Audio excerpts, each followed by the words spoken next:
जयपुर में LPG tanker विस्फोट, 40 से 45 लोग झुलसे, कई गाड़ियां खाक। जयपुर में एक भयावह हादसा सामने आया है, जहां एलपीजी टैंकर में हुए भीषण विस्फोट ने चारों ओर तबाही मचा दी।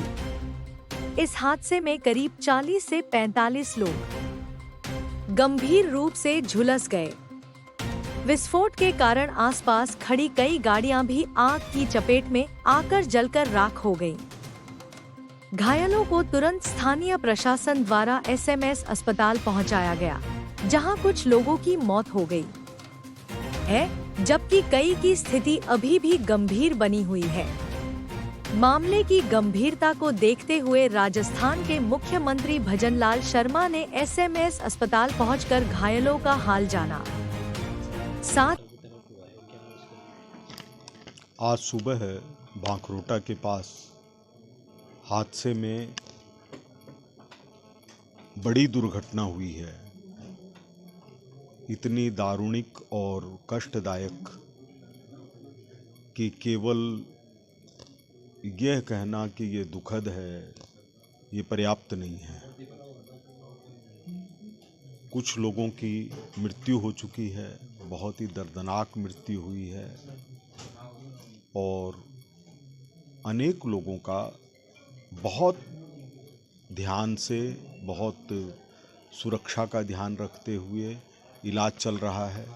उनको 3 क्रमों में बांट करके एक एक डॉक्टर एक एक मरीज के ऊपर लगे हुए हैं, और जितना बेहतर इलाज हो सकता है उतना करने की कोशिश की जा रही है। यह भी एक इसमें सवाई मानसिंह चिकित्सालय की तरफ से ठीक विषय है कि उन्होंने हर व्यक्ति की पूरी जांच करके उनको जो भी इलाज दिया जाना चाहिए वो पूरा निःशुल्क इलाज उनको दिया जा रहा है।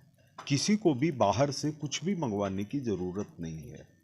यहाँ तक कि जो परिजन सूचना मिलने पर पहुँच रहे हैं, जैसे एक युवक उदयपुर से आ रहा था नौकरी करता हुआ, और फिर उसकी वो घायल हो गया उसमें, तो उनके परिवार वालों को हरियाणा में पता चला, तो वो हरियाणा से आए हुए हैं। उनको कैसे समुचित उनकी व्यवस्था की जाए उस पर भी ध्यान रखा जा रहा है। इन लोगों का कैसे सहयोग किया जाए, जो लोग मृत्यु के शिकार हो गए उनकी क्या मदद हो, उनके परिवारों की क्या मदद हो, और इसके साथ ही इस तरह की घटना दोबारा नहीं घटे, इसके लिए भी गहराई में जाकर यह सोचा जा रहा है कि किस तरह से उसकी जांच हो, ताकि भविष्य में इस तरह की दुखद घटना से बचा जा सके। तो जो सरकार के हाथ में है, जो चिकित्सकों के हाथ में है, जो एसएमएस स्टाफ के हाथ में है, वो बहुत ही सेवा भाव से और अपनी जिम्मेदारी को समझ करके लगे हुए हैं। ऐसी घटना के अंदर इतना ही किया जा सकता है कि जो आज का जो ये काला दिन जो साबित हुआ है, जिसमें सरकार की तरफ से कोई मदद की घोषणा हो सकती है उनके लिए? अभी घटना की डिटेल सामने आ जाए, अभी मतलब पूरी स्थिति नहीं सामने आई है, और करीब बहुत लोगों का इलाज चल रहा है। मृत्यु हो चुकी है। सीएम साहब एसएमएस पहुंच सकते हैं? नहीं, सब राज्य सरकार, केंद्र सरकार, सबकी जानकारी के अंदर एक एक सूचनाएं हैं। घायलों की मदद हो रही है, हर प्रकार की समुचित व्यवस्था की जा रही है, लेकिन जैसा कि आपने कहा सर, कि अक्सर ये हादसे वहाँ पर जो होते हैं, मरीज इसकी जांच सर जो मरीज हैं वो डेड बॉडी रिसीव हुई थी, और 5 डेड बॉडी रिसीव हुई थी, और 3 लोगों की डेथ हो चुकी है। अभी जो पेशेंट रिमेनिंग है वो 28 है, इसमें से 6 लोग वेंटिलेटर पर हैं, 15 लोगों के 50% से ज़्यादा बर्न है, जो कि रिस्क कैटेगरी में है।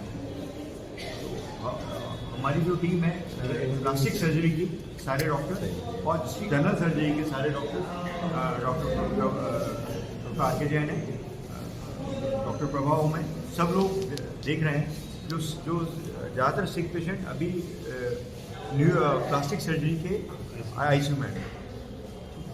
सर, क्या मरीजों के परिजनों का आने का शुरू हुआ क्या, क्योंकि आप लोगों ने हेल्पलाइन नंबर? देखिए, कंट्रोल रूम बनाया हुआ है, उस कंट्रोल रूम में कंट्रोल रूम में इवैक्यूएशन लोग हैं, वो लोग कोऑर्डिनेट कर रहे हैं परिजनों को इंफॉर्मेशन देने के लिए। यहाँ के अलावा भी कोई मधुर या ये आपको प्रशासन से बात करनी पड़ेगी। यहाँ SMS में एक कंट्रोल रूम है। सर मरीजों जो मृतक है उनकी क्या शिनाख्त हो पाई है? देखिए उनकी शिनाख्त चल रही है, ज़्यादातर लोगों के कुछ लोग तीन आपको तीन की शिनाख्त हो चुकी है और 5 पर राकेश जैन साहब से भी ले लें। हाँ सर आपकी यूनिट में तमाम मरीज है तो किस प्रकार की कंडीशन है?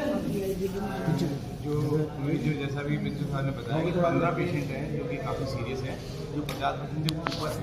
तो 50% ऑफ द बर्न एक अलग चीज़ होती है, और साथ में जो जले हुए हैं वो काफ़ी गहरे हैं, उनके सबके सांस वगैरह की नलकी जो है उसमें भी सूजन वगैरह आ रही है। तो वो सारे पेशेंट ही करीब सीरियस हैं, और जो 50% नीचे भी हैं उनमें भी कई पेशेंट ऐसे हैं जिनमें कि सांस की नलकी भी जल गई है साथ में, और अंदर लंग्स में भी काफ़ी उनके परफ्यूशन हुआ है, तो उसके चक्कर में भी वो सांस में उनको तकलीफ हो रही है।